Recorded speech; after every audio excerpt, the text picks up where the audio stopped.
Pas shkrirjes së skuadrës së femrave 4 vjet më parë, një nga emrat legjend të volejbollit shqiptar, Dinamo, pushon se ekzistuari edhe me ekipin e meshkujve, 25 herë kampioni i Shqipërisë, 18 herë fituesi i kupës dhe në një pjesëmarrje të përvitshme në Kupat e Evropës, detyrohet të kapitullojë për arsyeën e vet me krizën financiare.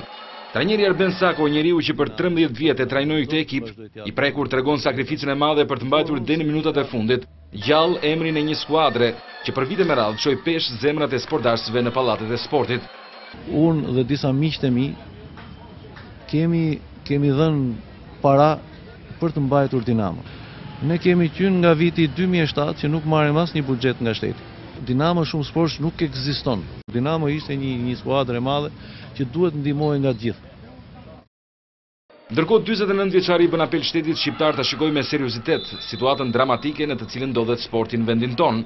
Duke dhënë një pavarësi sportit shqiptar, të jeni të bindur që do të gjehen edhe rrugët dhe mundësitë që sporti, jo vetëm volejbolli, po sporti në tërësi të heci me një ligj për sportin që dhe ai donator ose sponsor kur të japi diçka për sportin, të ketë dhe interesat e vet.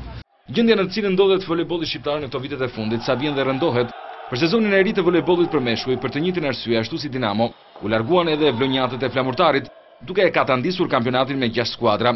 Situata alarmante edhe në ligën e femrave, një tjetër emër me mjaft reputacion, skuadra e Krutjes, ka falimentuar për arsye financiare, ndërsa Studenti aktualisht nuk ka në përbërjen e tij asnjë volejbolliste.